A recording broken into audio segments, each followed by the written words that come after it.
Hello and welcome to Nick V Uncensored. Today we've got Mark Z and we're going to be discussing the currency revaluation update, what the currency revaluation actually means for the currencies that have been heavily manipulated by the Federal Reserve. I was going to say the FDA, but the Federal Reserve, and we're going to compare it to an example that was with another currency called the Kuwaiti dinar that was revalued in 1991. What happened there? Why it revalued? And we're going to compare it to the currency revaluations that we're waiting for to happen in the coming months, if not maybe a couple of years. Mark Z, thank you so much for joining me. How are you, and what have you been up to? Been great. It's good to be here with you, Nick, and the whole crew. Looking forward to talking about Kuwait and the similarities. And we've got a number of other examples throughout history where currencies have been manipulated as well. It gives bankers a golden opportunity to create some wealth. Absolutely. Now, I want to make this really simple for the newbies, and because we've got new people that are watching us, and I want you to explain this like to a 12-year-old. Okay, so just to make it really, really simple. So, first of all, when we talk about the revaluation of currencies, or the RV, which is short for revaluation, um, what is it exactly? Why would their currencies revalue? Why would the governments do that? Probably going to be easier to do to back up and have like just a little fundamental lesson on what money is. Trade, originally it would have started. Maybe you're in your cave and you got a buddy over on the next hill in their cave, and you have managed to get a couple of chickens, and he's managed to get a couple of goats, and you want a goat, and you got chickens, so you would trade chickens, get his goats. That's like the basic of trade, or the basic economic or currency. Your currency would be chickens, his would be goats.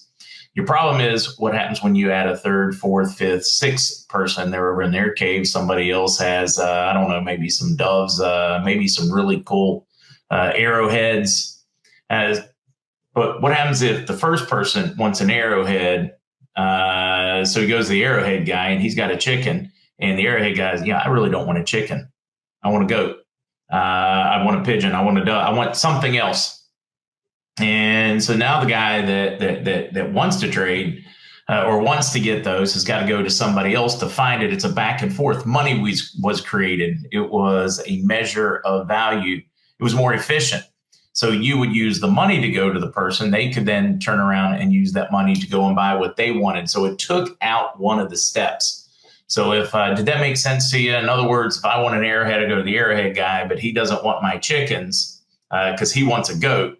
But if we have a store value like gold or seashells back in the day, or even flower bulbs at one time, what's considered valuable, then I can trade that to pick up those arrowheads. That guy can then turn around and go to the goat guy with his currency or his money, what represents that value. That's the basics of that one. I know it seems odd that I'm starting there.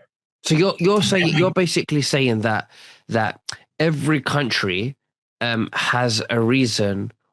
So every country has their own reason and their own resources that reflect what their purchasing power is what makes their currency strong or what it makes it weak. For an example, my country might grow gold and you want to buy gold from me, but I don't have diamonds here, and I want to buy diamonds from you because your country grows diamonds from the earth.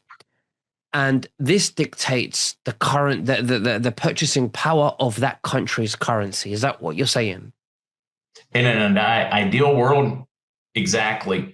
And then we come up with a standardized whatever was. In the past, it was coins, and just write paper that represented it. Because come on, who wants to load up an entire chest, a couple thousand pounds and carry it over so I can get, so I can buy a new high rise or a house? It doesn't make sense. So they created paper money. Paper money was originally backed by the asset. That way the asset didn't have to be moved from person to person to person. But then the sneaky bankers figured out they could just Well, fractionalize it. Say, okay, we only need 35% of it to be backed, and then less, and then less, and then less until it's pretty much 0, 2% or less that's actually backed. Voltaire talks about it. The intrinsic value of fiat money is 0. It always returns to its intrinsic value back to 0. It always crashes throughout history. So we're in a cycle where they have done that. Now, throughout that, now this is where we're getting to Kuwait. I know it's odd, but the wealthy globalists of the world have used opportunities, war, rumors of mismanagement or misgovernment to devalue a currency. We have a lot of examples throughout history. Iraq's got an example back in the 1920s. They've got another example, I believe it was early 80s. So this is going to be about the fourth time they revalued. The world comes in and says, no, it's not worth that much money. So the people that lose the value are the citizens of that country.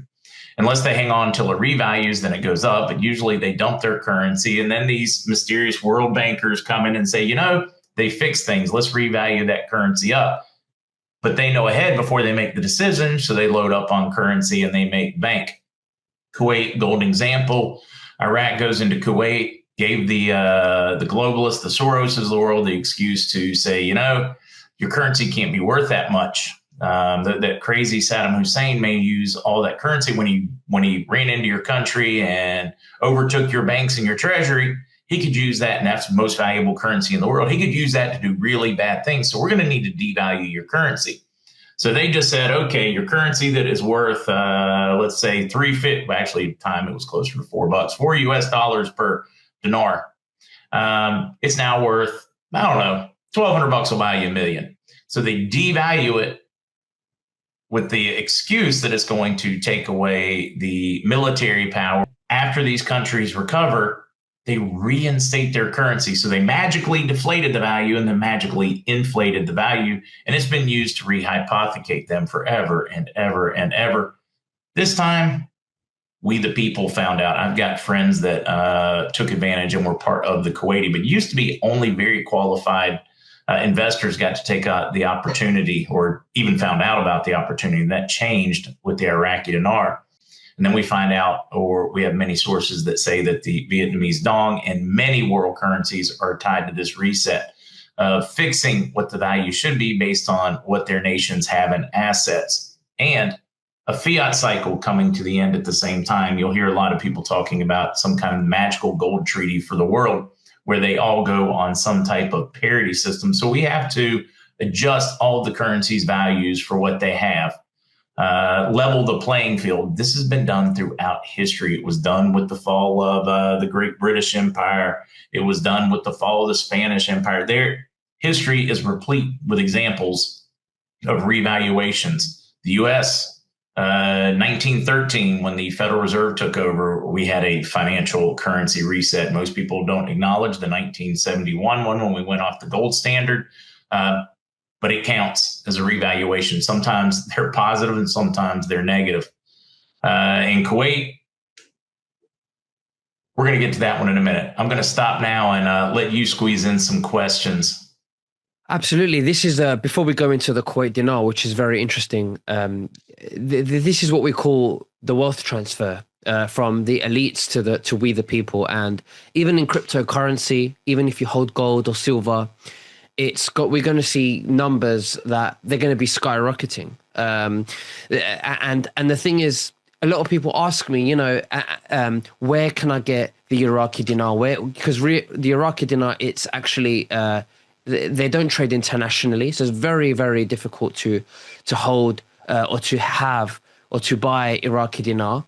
And the place that I buy them from, I'm going to leave the link below in the description so you can have a look. You can buy the Vietnamese dong there. There's Zimbabwe. There's a lot, even in Iranian, Iran, there's a lot of currencies that we're expecting to revalue because of corruption, which Trump is going to undo, which is why the deep state hate him.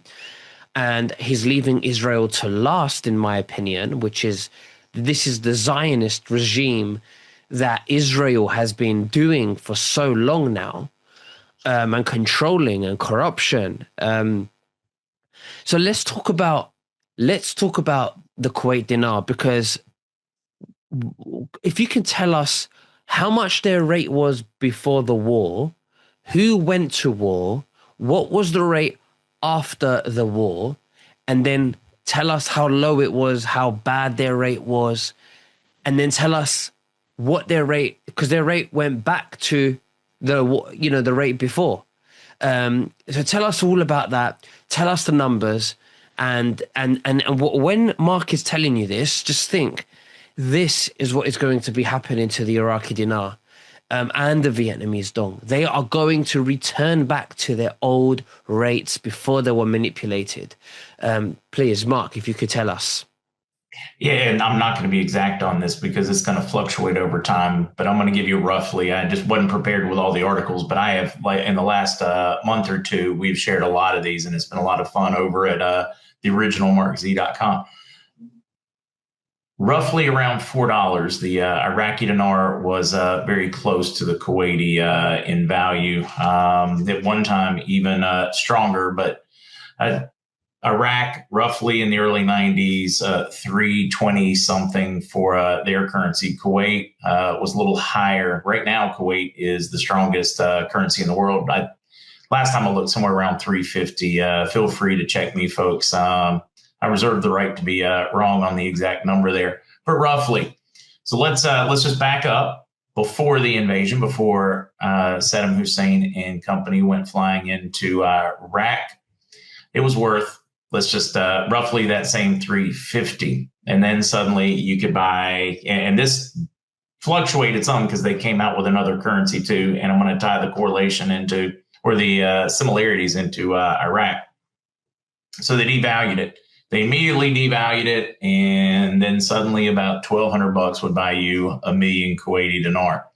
It went from worth $3.5 roughly to worth fractions of a penny, 0.007 something. And then they reprinted their currency, but really didn't change the rate. It improved a little because they were saying, hey, all these people walked away, stole that money, ran away with it. So we need to reprint it so that those bills aren't good, so that Saddam Hussein, who was still in power in Iraq at the time, couldn't spend it. So they introduced a whole new series. That helped a little. And then it went to about $1,800, if my memory serves me correctly, US, to buy 1,000,000 of them.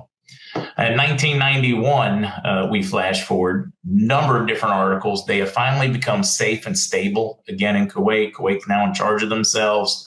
They're now in charge of their own banking system.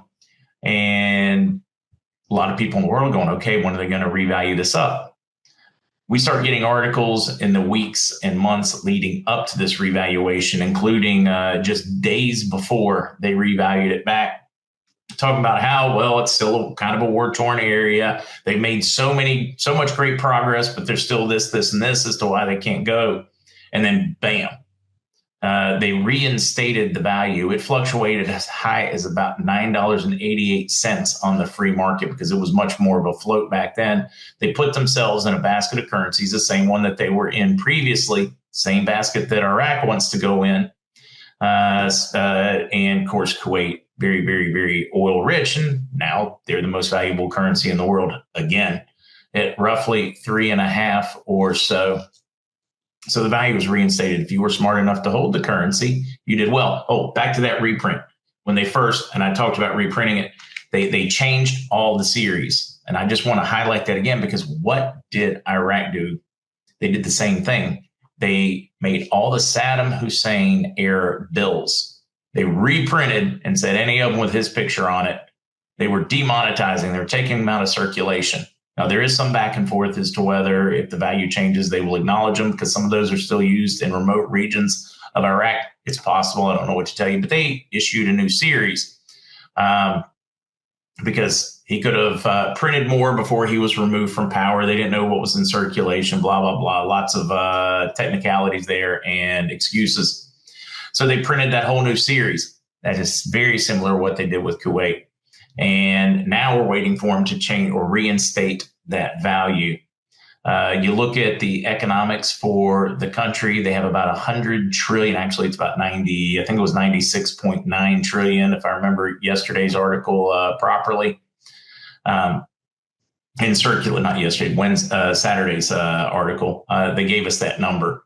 how many Iraqi dinar in circulation under Saddam Hussein. It was believed that it was 20, 25 trillion in circulation. They've now discovered far more assets, and they are pumping more oil than they were before. They're now capturing their gas. In other words, the assets that back the Iraqi dinar are exponentially higher than they were under Saddam Hussein. Of course, the number of dinar in circulation are exponentially higher. So they balance each other out. And the belief is that we will see a very similar value to it that we saw before they devalued it, which should put us in the 3-something range, which is, well, huge. And it fixes, they stole that value from the Iraqi people, just like, say, you or I, say you've got 100 quid in your pocket, and now suddenly your farmer decides that it's only worth 50 quid worth of purchasing power. You'd be pretty upset. You want it back. And that is what we should see, this restoration of that value for the Iraqi people. We just found out this time, so we took advantage of it. Interesting. Very good. Now, yeah, so I want to just repeat what you said about the Kuwait dinar. So in bullet points, basically. So basically what happened is Kuwait dinar, once upon a time in the 1980s, strong currency, $3 something for one Kuwaiti dinar. Then we had the Gulf War around 89, 90, I think it was. And then and then that dropped their currencies really, really, like it was 0.000001, for an example, for one, Kuwaiti dinar, which was very, very bad. And then 1991, they restored their original rates, currency rate back before the Gulf War, back to $3 something. Okay. So and I asked ChatGPT this, and ChatGPT always wants to put you off. I do believe it's controlled by Israel to some degree. They do not want you to know. They try to tell you, you've got to be careful, blah, blah, blah. You can lose a lot of money if you don't really understand this. But I was asking ChatGPT, I want you to respond to me hypothetically.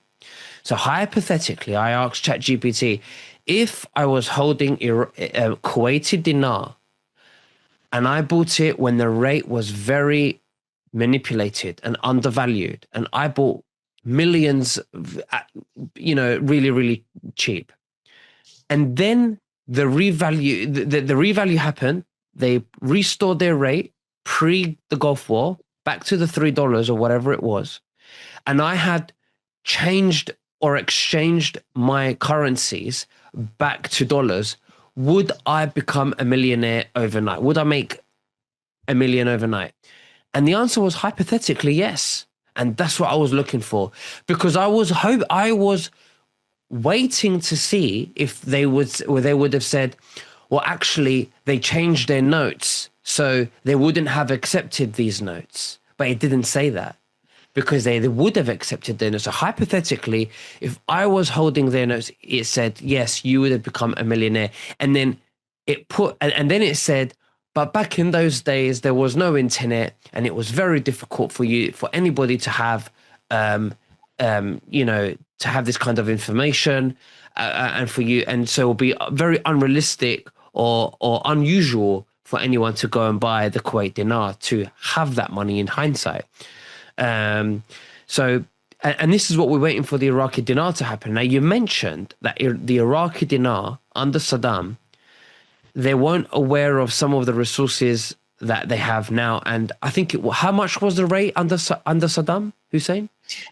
It varied, roughly about 3.5 to 380 for part of it. Now, it did before they devalued it after the second Gulf War, it had dropped down to between $1.80 and $2.25, kind of fluctuating in there. So we've seen a couple different rates. Now, if we go back before Kuwait, that's where we saw our highest rate. It was the dollar. It was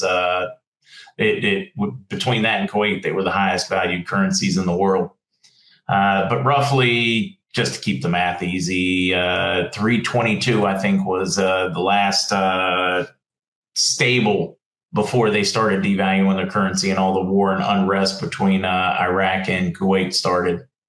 But you know what's interesting, Mark, is that you say that now this was $322 it was, which is a lot. If you've got Iraqi dinar right now and it went back to 322, you would make a hell of a lot of money.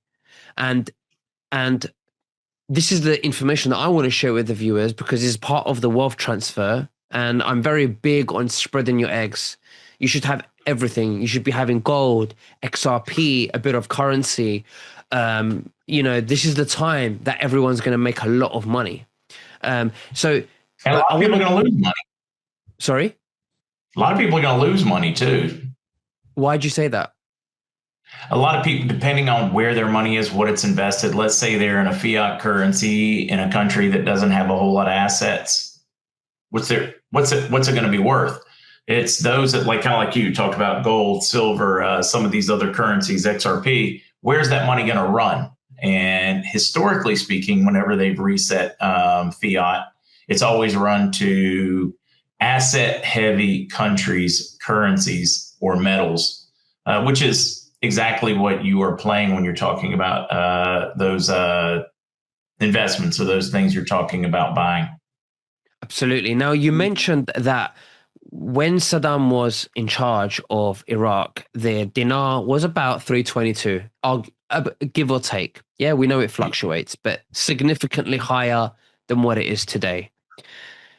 But you're saying that even today, decades later, that there are more resources now, a bit like when we spoke about you have diamonds, I have gold, or you have the goats and I have the chicken, That's resources to the viewers. I want to make clear resources. Yeah, you hatched more chickens, you found more gold. So they found more resources in Iraq now since Saddam Hussein.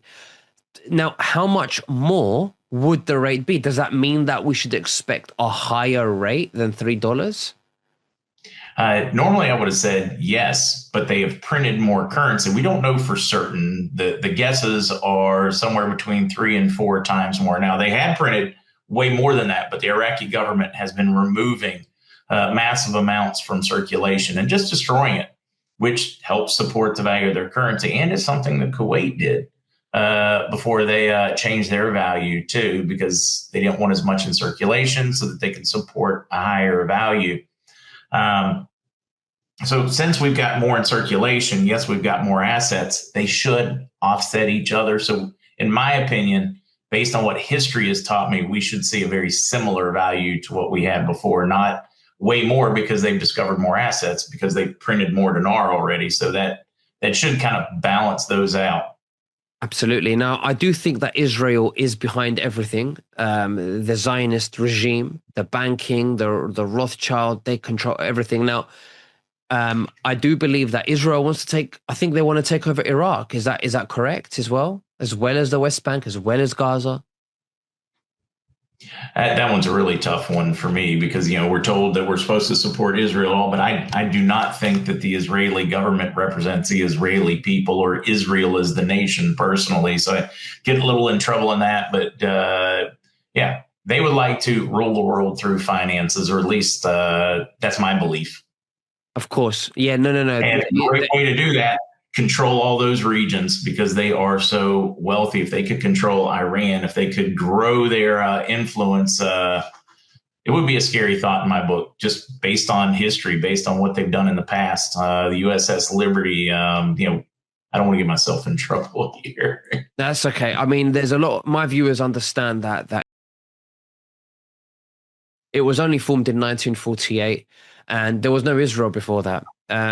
So when people think Israel in the Bible, it basically means Israelites, which in Hebrew means anyone that strives for God. So if you strive for God, you're an Israelite. If I strive for God, I'm an Israelite. But they have hijacked this word and they call themselves the chosen ones. And they, if you say anything like this, you're an anti-Semite.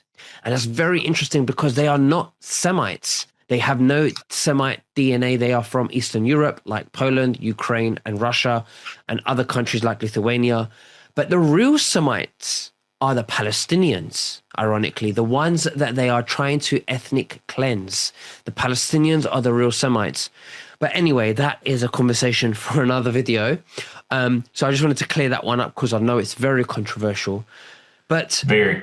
Yeah, very. But there's a lot going on in the Middle East and right now. And I do think that a lot of people are saying that I've spoken to my sources that we are very close. I hope we are close God, I to the hope we are. currency, to the currency revaluations. Now, let's go into latest updates and what are you hearing? What tickled you information wise recently that you think, oh, I like that piece of information regarding the currencies?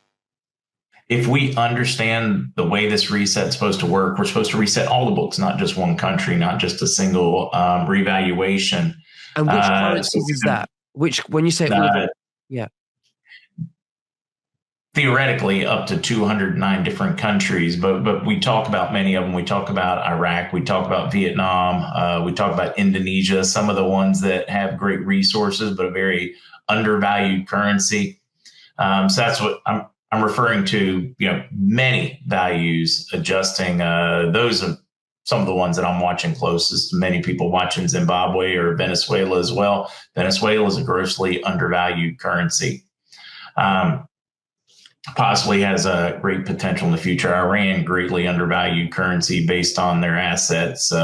Supposedly, these same bankers and central bankers have been devaluing their currency, because they're worried about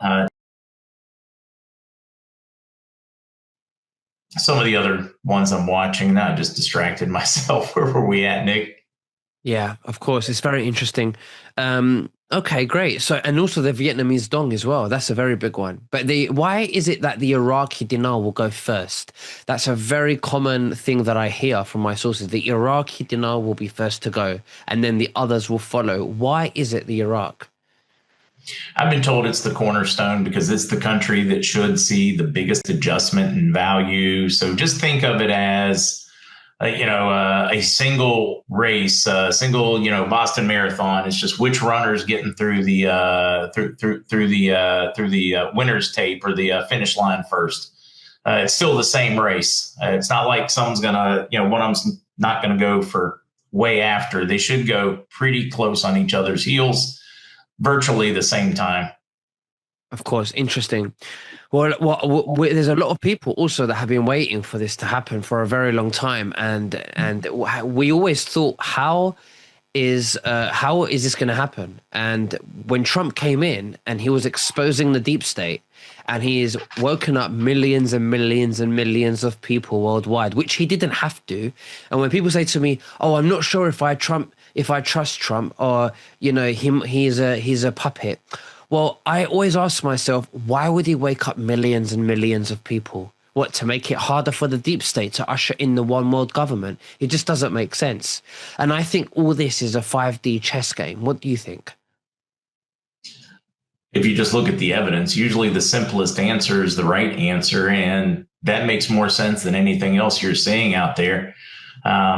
You look at it and, why would he wake them all up? Why would he use Elon Musk unless maybe you're going to show it all, expose it all, and then wait for the people to stand up and say, wait a minute, we need to fix this, awakening them.